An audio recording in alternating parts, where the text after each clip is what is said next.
Welcome to Serious About Law, a periodic podcast hosted by me, Merritt McAlister, the interim dean at the University of Florida Levin College of Law. This is a space where we have conversations about what's happening at the law school.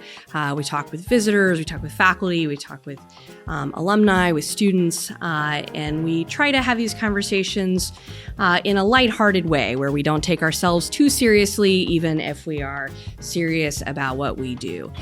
Today, I'm very pleased to have with me one of my favorite people in the law school. I should say probably my favorite, but I have other people in the room right now with me who are competing for that title. So we'll just stick with one of. Dean Sabrina Lopez, who is a triple Gator, went to UF for undergrad, a master's in education, and her JD degree. And she is our new Senior Associate Dean for Students. Dean Lopez, welcome. Hello, I'm so excited. I've been looking forward to this. This is a busy week for you, so I know that you're being extra gracious when you say you've been looking forward to this because you got a lot going on your plate. Tell me what's going on. What's happening next week here? By the time we're recording this, what's happening next week? Next week is the small minor exam called the bar exam, and it's happening next Tuesday and Wednesday in every jurisdiction in the United States, and we have roughly 200 students taking that bar exam throughout many, many jurisdictions in the United States. And I think you spend almost as much time as our students do preparing for the bar exam. Maybe more. Like the amount of time you put into working with and helping and supporting our students probably rivals how much time they put into studying. Without a doubt, absolutely. We joke around on my team that sometimes the students will have what we call crash outs. They self-identify as having that, where they just hit that wall sometimes and we have to pick them up. And I think I've had my share of crash outs as well this week. No comment. On occasion, you have a very stressful job. I've known you for over 8 years now. I think we started at the law school right around the same time, right? We absolutely did. We did. And we share a love of dogs. We like wine. But I, in particular, when I started this role in June of 23, we had some challenges around the bar exam where we hadn't been performing quite the way we needed to. And I knew that you would be exceptionally good at taking over and developing this space. Just because of your unique background, you've been a teacher, you're a lawyer, you're a tough cookie in the classroom in a good way, and you've done remarkable things. In 1 year, the bar passage improved 10 points, which is sort of unheard of. So kudos to you and your team. I know that you can't do anything without your team, but you're taking on a new role now. Yes. So I want to start by talking a little bit about that new role, Senior Associate Dean for Students. What does that mean, other than the fact that I like to use lots of titles and different titles, and I change this up because it's what I like to do. But what does Senior Associate Dean of Students do? So basically, the bottom line is I will oversee every aspect of campus that deals with students, meaning that I will oversee academic affairs. I will oversee academic success, bar prep, career services, and student life, and also student wellness. So any issue, problem, anything that a student has, the bottom line is my team will be impacted by it. And so what I've decided to do, because you have charged me with kind of creating a strategy or being a little bit more innovative in this space, which I love to do, and I take on that challenge. I want this to be a one student support team, one student experience, meaning no matter who the individual student reaches out to on the support team, they will get an answer or we will find an answer. And they're going to feel like it's a holistic experience. Before they step foot on campus, they will know who the student support personnel are. We actually had a meeting with them yesterday, our incoming 1Ls. We had a great webinar session with them. Throughout campus, while they're here, year 1, 2, and 3, whether it's a social activity, whether it's an academic activity, they will get to know the one student experience, one student team. And then when they graduate, that same one student support team will be there to help them with their bar exam and then eventually with their careers. That's awesome. That's exactly the goal here. You know, it's interesting. I mean, you went here for law school. When I was in law school, I don't think there was anything like that. Was that your experience while you were here? Absolutely. And despite I love UF law, there's no doubt about it. Yeah. But I'm going to be honest. My friends, my colleagues, so many of our alumni, they will always ask me, where were all these resources? Where was all this help when we were in law school? And it wasn't there. But that being said, I think that's what's so amazing about this institution now. And props to you for allowing me to do this.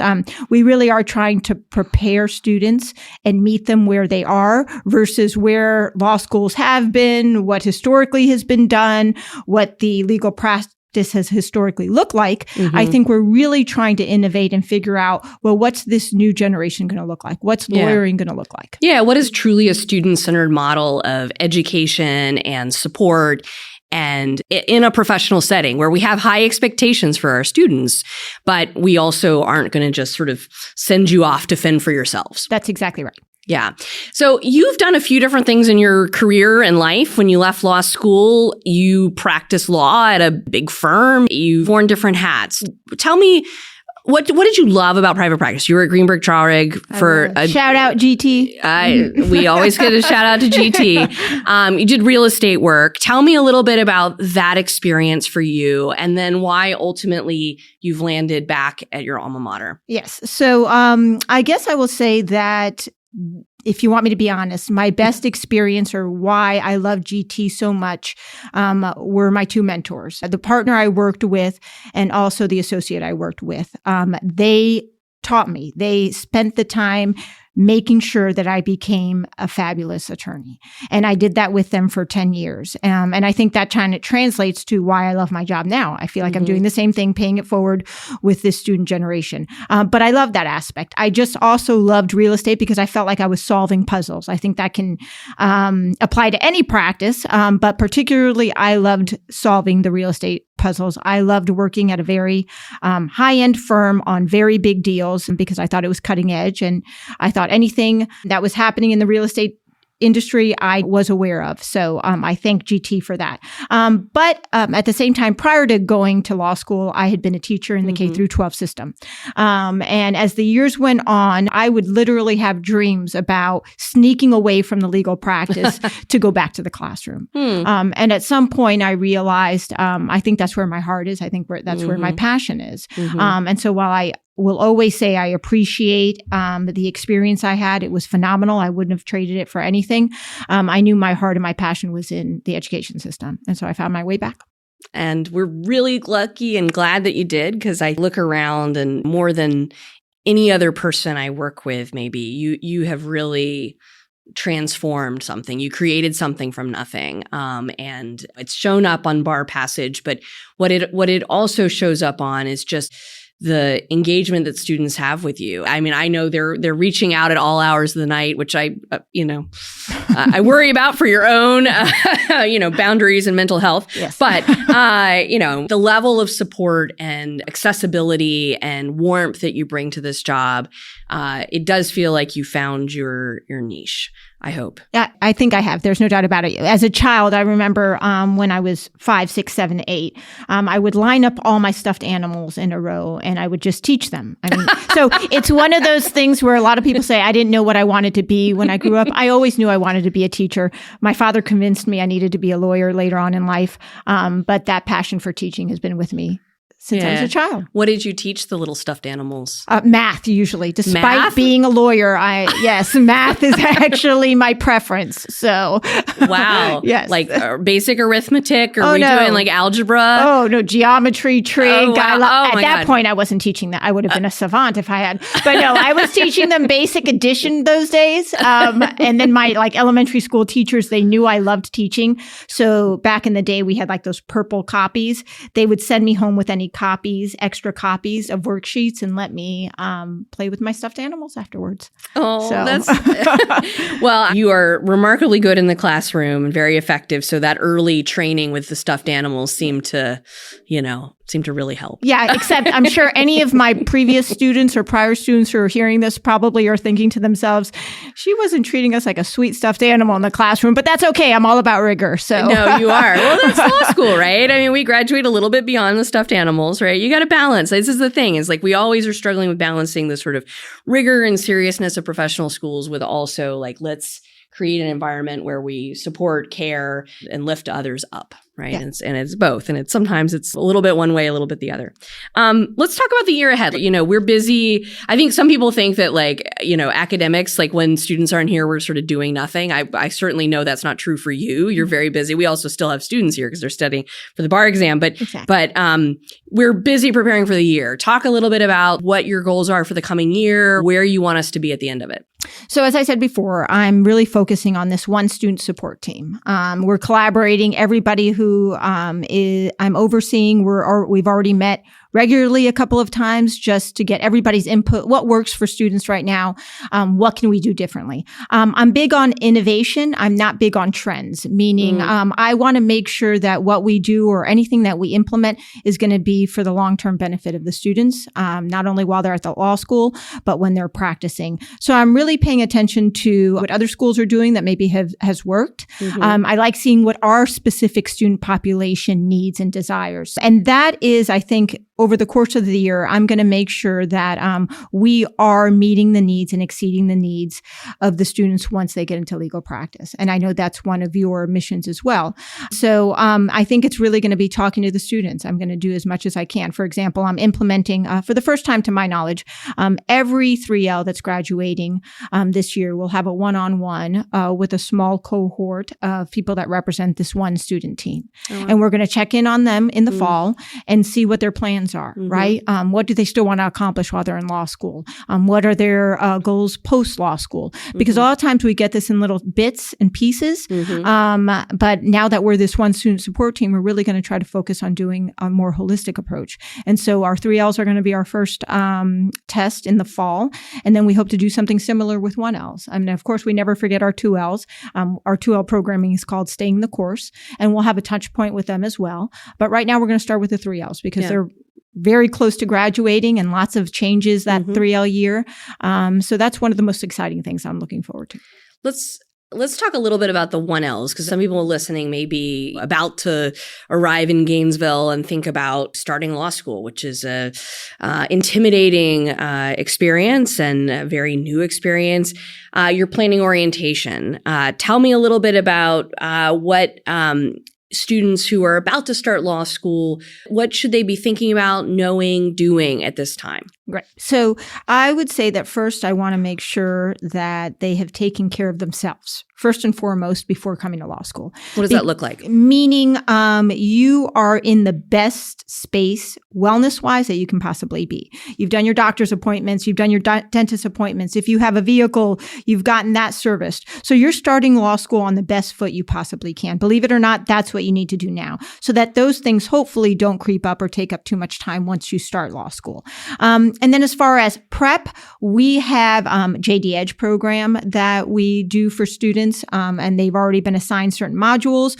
Those are basically what we require, and we recommend students go over. They're not very time consuming, but they will set the stage for the fundamentals that they'll need during those first 2 to 3 weeks in law school. Other than that, I would say that they don't want to get too worked up or focusing too much on all these other external resources that they can find and read about law school. Because the bottom line is law school is when you get your real experience. That's when you figure out what works and what doesn't work.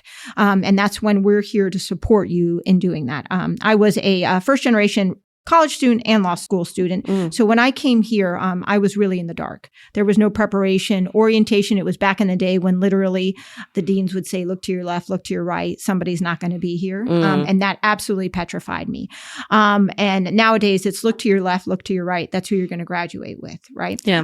That's what we're looking forward to. And so really the bottom line is once you get here, make friends, meet your professors as soon as possible, reach out to academic support and career services, right? It's never too late to reach out to academic success, and it's never too early to reach out to career services. But in general, it's never too early to do any of the following. So making that networking, making those connections the minute you step on campus during orientation, to me, is the priority once you get here. That's great advice. What do you think surprises students? I mean, you spend a lot of time talking with students and helping them as they transition.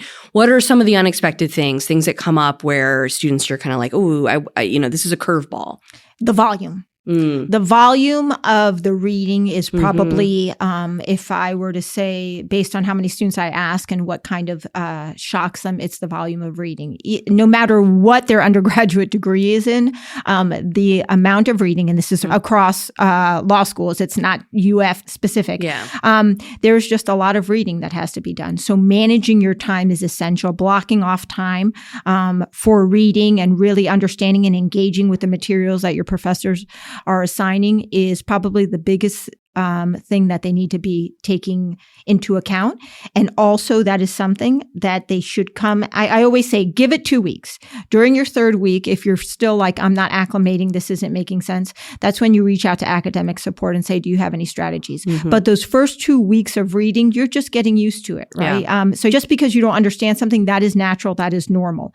Don't start feeling like, oh, I shouldn't belong, because I did that to myself and it was not a recipe for success. It's really important just to go feel the process for 2 weeks and then feel free to come in and get some strategies or suggestions from us. Yeah, I really underscore that. I remember very clearly, and I don't have a great memory, but I remember my very first day of law school reading for a property class, which was my very first class, like at, 8:30 a.m. And I remember it took me, 3 hours to get through 12 pages because I had to look up like every other word and reread stuff. And I felt so overwhelmed by how long it took to do that. I did well in law school and now I get to be part of a law school. So it gets better. But I think for everyone, right, there's just a learning curve and it takes a while. And it's like it's learning a new language and it takes a while to figure out how to read and put things together and get faster and better and know what things mean. And I think it's true for everybody. So if you're feeling that discomfort, like it's shared. And I love it's like learning a new language because that's absolutely what it's like. Law school is a new language. The amount of work, the type of reading, it's a new language. So give yourself some grace and realize it's going to be a process and don't be too hard on yourself. Yeah. That's really important, right? Don't get overly discouraged. I think sometimes students, some of them will not want to show their weakness and kind of inflate their own, right? And then you worry, am I the only one not getting it, right? Because other peers are kind of like, oh, I've got this, right? I know exactly what I'm doing. But most people secretly don't know what they're doing right in the beginning, at least. It 100%. Takes a while. I always draw on my experiences as well, but then it's confirmed when students come and tell me they are sharing the same experience. Hearing a student may be getting cold called by a professor and sometimes I would ask myself, did we read the same case? Because how did they come up with that answer? And I know that students have that same experience. And guess what? I was successful as well. So it's a process. Don't be too hard on yourself. Give yourself grace. Yes. And don't freak out if, a cold call doesn't go as well as you'd hoped. No one remembers. No, the professors don't remember it. You'll remember it for the rest of your life. I was just at a conference.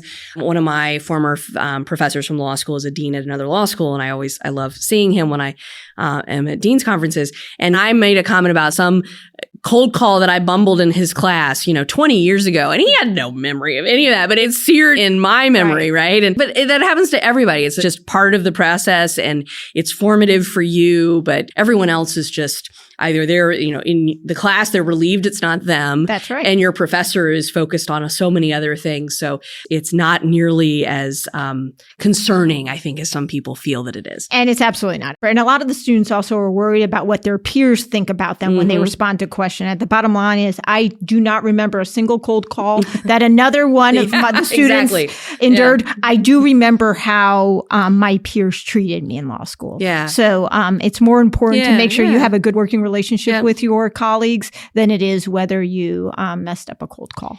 One of the things I'm proudest of that we do as we've created the Academic Success Program is really helping students who maybe don't perform as well as they expected or hoped to do better in law school. And we've seen a lot of success with the students who've worked with you and your team to significantly improve their GPA, for example, and make real strides and kind of unlock what's necessary for success. What have you noticed sort of over time? What patterns do you see for students that end up finding their way to really thriving? What do they have in common? So there's a couple of things. The first thing is asking for help early on, right? And we absolutely have helped students who have struggled with their GPA. We also have many students at the top of the class who come and ask us for help and insights. And they probably started early on. And we like to think that's what's helped them achieve those high GPAs as well, because our philosophy is we meet every student where they are. So this is not something where you come to academic success simply because you're challenged or you are experiencing challenges, but you come because you want to be a better version of yourself academically. So we meet every single student where they are. And that's one of the things that my team is exceptional at. But as far as the traits we see, people reach out to us early on and consistently. So we have what we like to refer to as the regulars. And those regulars tend to see better results, right? That we develop a good relationship with them. They are very honest and self-reflect about their weaknesses and strengths. The biggest thing I think that gets in the way of a student really meeting their potential is sometimes pride. You talked about a student who maybe wants to put on a facade or say, I'm fine, I'm okay. But if they're not self-reflecting on their performance, what's working and what's not, we can't make that happen for them. So a lot of times I see real growth when a student finally says, yeah, this particular part of writing is challenging, or in con law, I don't get this, or I'm not reading, I'm not comprehending it at a level that I should be, or it's taking me too long. When they start self-identifying, we can ask as many questions as we want, but until they self-identify, until they self-reflect with what those issues are or what's holding them back, that's when true growth occurs. So I would say making sure to reach out early and getting help. And second, being self-reflective and realistic and not letting pride get in the way. That's when we see tremendous growth. Yeah. And I think it's important to note that our program's open to everybody, right? Top of the class, middle of the class, bottom of the class. Every student can utilize the services and improve and learn and get better. And, it's a tool and a resource, and there's no stigma attached to it. It's just a space to become a better lawyer, a better writer, a better thinker and analyzer. And that's really our goal ultimately in law school. 100%. I think back in the day or historically, you would think of academic success. Sometimes I imagine there was a stigma associated with it. That's no longer the case. The students come in and out of our offices. They'll say hi to me in the hallway and the rest of my team. It really is a top to bottom kind of program where we want to serve everyone, and we will serve everyone. If a student asked you, how do I make the most of UF Law over the next 3 years, what would you say? I would say make sure you take advantage of all the resources we have. I would imagine now more than ever, we have such a strong and developed social aspect to law school, a career services, and an academic. We have obviously some amazing scholars that will be their professors on campus. We constantly have some type of programming or event where we bring our alumni back to campus. The opportunities that we have for these students to network, to excel academically, to excel career-wise, exposure to different types of externships, internships, clinics, far surpasses anything that I've experienced in my legal career or as a student. And even I would put us against almost any other institution in the nation. And so to come here and not take advantage of that, at minimum, expose yourself to it. Maybe it's not your cup of tea, that's fine, but be a sponge and absorb all these opportunities and experience as many as you can, because there'll never be an opportunity for you to expose yourself or be able to get this many resources again in your career. All right. What's one thing that you think students maybe discover too late at law school? And maybe it's the academic success team. I think that's getting better. I think all right, good. You guys are in their face all the time, faces, right? Yeah. So I don't think that's necessarily the case. But I don't know that if it's necessarily that they think about this too late. I think that what I would recommend, this is something that I see, whether it's in the career space or in the academic space, they become less true to themselves and more focused on what everybody else is doing.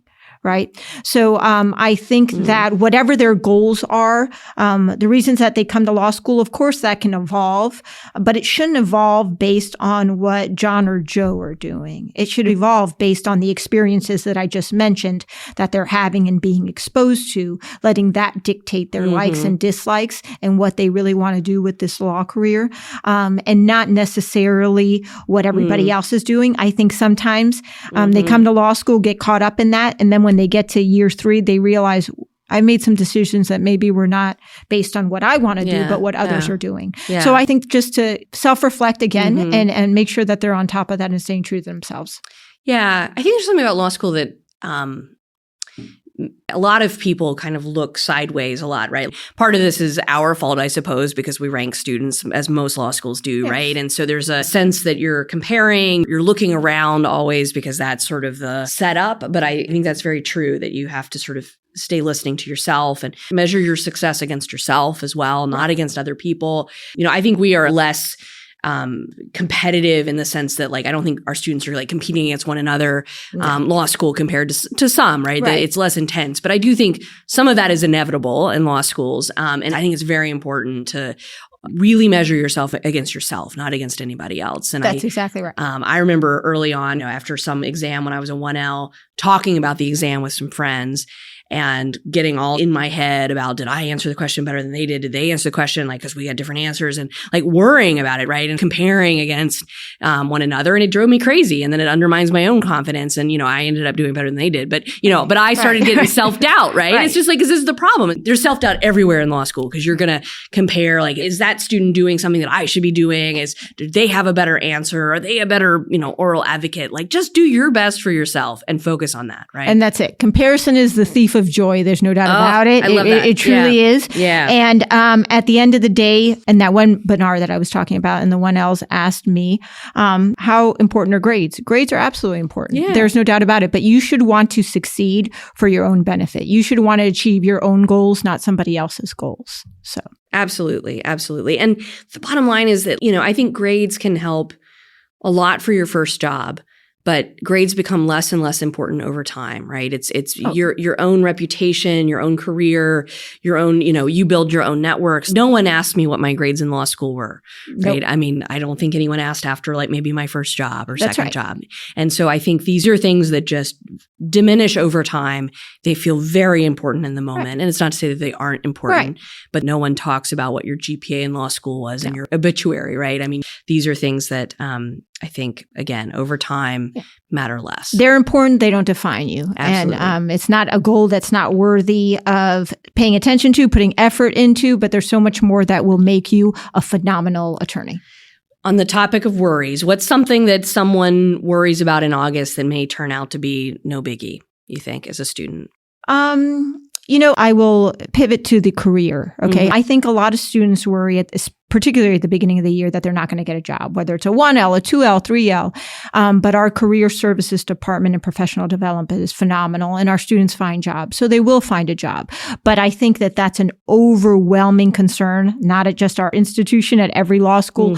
Am I going to find a job? Am I going to find a job that I love? And the answer is yes. But the timeline isn't established, right? So it might not be exactly when you want to find it, but we will find you a job and you will find you a job. And so I think that's something that students really, really work themselves up about. But in the end, it always works out. It's true. We just hit 98.6% on the 10-month employment. And I usually think that most people are going to be in the 98.6. And we will help the rest of the 1.4 too. Don't worry. That's right. There's often things that come up, but everyone who wants a job will get a job. That's right. So let's do some quick hits here at the end. Okay. I know you're busy. You're probably the busiest person in the building, frankly. Okay. Well. I think you are. I some days I'm like, oh, my calendar's pretty light. And then Sabrina's like, oh, I've got an appointment from 8 to 8, right? Yes, you go around the clock. So. I wouldn't disagree. I need those boundaries she was speaking of. We'll get there. We talk about it regularly. I'm like, Sabrina, talk about that self-care. But in any event, all right. So let's finish the sentence. The best part of orientation is? Meeting new colleagues. Okay. For you, what's the best part of orientation, you think? The excitement on the students' faces. Yeah. It reminds me of when I started law school and just they are embarking upon some of the 3 best years of their lives. And so it's exciting seeing that they're energized, want to learn and want to soak it in. See, you liked law school, didn't you, a little? I did. Yeah. I did. I don't know. I love law school. Everybody in the room is looking at me like, of course you love law school. You're a big nerd. I was very dedicated to academics, but I was also very social. I was a leader of a student org. So yes, I mixed it up. I recommend that to everybody. Good. I think it's important. We can't only do one thing, right? That's you got to treat it like a job, do something else, right? Get your head out of the the books for a That's little bit, right? All right. Next, finish the sentence. One email that every student should actually read is... From Dean McAlister, of course. I paid her to say that. No, I don't send as many emails. We send a lot of messages, though. We try to be thoughtful. Like, I think you should read everything that we send, right? Well, I say that because if you're sending it and you don't send many, then it's probably a priority email and they should be paying attention to it. And then you'll be getting emails. Obviously, you receive them from admissions. That's important. But student life, many of our students already know there's a newsletter called the Academic Advocate that goes out. We're transitioning that to the Gator Gazette. And that's going to be an all-encompassing student newsletter that will keep you abreast of everything going on that month that impacts students. So definitely read that. My favorite name that you've come up with is Chomp the Bar, which was the name of our bar success program, which is pretty good. Yes, it's been successful. We utilize the Gator themes here. Yeah, we do. we do. Although you should come by sometime. Come by my office in the Dean Suite, and you can assess whether the artwork in the rare book room is either a gator or a platypus. Right? There's some debate about or this. Or minnows. We're not sure minnows, what. Any event. It's beautiful. Well, I'm just saying we use a lot of gator themes. You can find gators all over the campus, or platypuses, depending on your perspective. So stop by and check out the gators or the platypuses. That way I'll know if someone has actually listened this far in the podcast, That's right? Exactly if they come into the office and say, I want to see the platypuses. We don't have platypuses. All right. You'll get an award. No, you won't. No, you won't. Yeah. All right. What's the most underrated place to study? I would say it's down the hall from my current office, third floor. You like that? The windows there? On the windows at the end of Holland Hall on the third floor. There are probably, I don't know, maybe 20 seats there to study. It's pretty quiet. And I don't often see many students studying there. Every once in a while I see some, but it's a nice spot with a beautiful view. I've noticed there's been a bar studier camped out there all summer because when I walk the halls for meditative practice and also to spy on who's in the building. I'm patrolling. I will say there's very few faculty here during the summer. So, which is most of the time I like it. It's just quiet, but there's been one bar studier who's camped out and found the perfect spot. So it is a good spot. So check it out. Third floor. I guess it's the east end of Holland Hall. It's lovely. And when you all wonder about my boundaries, now you know that my boss patrols my hallway regularly.